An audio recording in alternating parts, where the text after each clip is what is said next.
हल्द्वानी शहर से फिर एक और ऐसा मामला सामने आया है जिसे सुनकर सभी चौंक जाएंगे। जी हाँ, शहर में एक साथ दो शव बरामद होने से सनसनी फैल गई।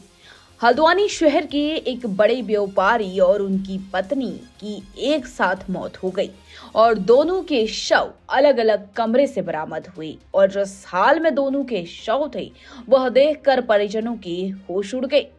तो बता दें कि पूरा मामला कुछ ऐसा है। दरअसल हल्द्वानी के हल्दूचौड़ मुख्य बाजार से ये मामला है, जहां पर एक दर्दनाक और स्तब्ध कर देने वाली घटना हुई है। दरअसल क्षेत्र के प्रतिष्ठित व्यवसायी दुमका ट्रेडर्स के मालिक रमेश दुमका 65 वर्ष और उनकी पत्नी कमला दुमका 50 वर्ष ने देर रात अपने घर की पहली मंजिल पर अपनी जीवन की लीला समाप्त कर दी। सुबह जब परिजनों ने दोनों को अलग अलग कमरों में लटके देखा तो घर में चीख पुकार मच गई। पड़ोसी भी शोर सुनकर तुरंत मौके पर पहुंचे और अचंभित हो गए। पुलिस को सूचना दी गई। जानकारी के अनुसार रात को दैनिक कार्यों के बाद परिवार के सभी सदस्य सामान्य रूप से अपने कमरों में चले गए थे। देर रात दोनों पति पत्नी रमेश दुमका और उनकी पत्नी कमला दुमका भी कमरे में गए और सब कुछ सामान्य दिख रहा था। सुबह काफी देर तक रमेश दुमका और उनकी पत्नी कमला बाहर नहीं निकले और जब उनका बेटा उन्हें बुलाने गया तो कमरे में पिता का शव देखकर दहशत में बाहर दौड़ा और दूसरे कमरे में मां कमला दुमका भी उसी तरह मृत मिली।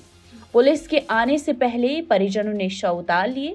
पड़ोसियों और परिजनों का ये कहना था कि रमेश दुमका पिछले कुछ समय से आर्थिक संकट और कर्ज के बोझ से बेहद परेशान थे। उनके ऊपर जो कर्ज था उसकी वजह से वो बेहद परेशान हो चुके थे और मानसिक दबाव बढ़ने से शायद यह सब कुछ हुआ है। हालांकि पुलिस हर एंगल से जांच कर रही है। अब यह खबर पूरे इलाके में आग की तरह फैल गई, जिससे इलाके में सन्नाटा पसर गया।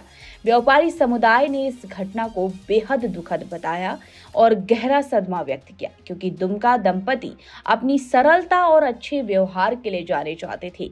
घर के बाहर लोगों की भीड़ जुटी है। परिवार का हाल बेहाल है और दंपति के 3 बच्चे हैं, एक बेटा और 2 बेटियां हैं। सभी की शादी भी हो चुकी है। बता दें, रमेश दुमका की 2 शादियां हुई हैं। उनकी पहली पत्नी का लगभग 15 वर्ष पहले निधन हो गया था। उसके बाद उन्होंने दूसरी शादी कमला से की थी। घटना की जानकारी मिलते ही लालकुआं विधायक मोहन बिष्ट भी मौके पर पहुंचे। उन्होंने कहा कि पुलिस मामले की विस्तृत जांच कर रही है और फोरेंसिक टीम द्वारा सभी पहलुओं की गहराई से जांच की जाएगी ताकि इस पूरी घटना का स्पष्ट रूप से पता चल सके। अब फिलहाल पुलिस का भी कहना है कि पूरे मामले में गहन जांच पड़ताल हो रही है और आर्थिक लेन देन और पारिवारिक स्थिति सहित सभी पहलुओं की जांच होगी और तब जाकर कोई निष्कर्ष निकलेगा। अब दूसरी तरफ पति पत्नी की अचानक मौत से क्षेत्र में शोक की लहर है और स्थानीय व्यापारियों ने इसे बेहद दुखद बताया है।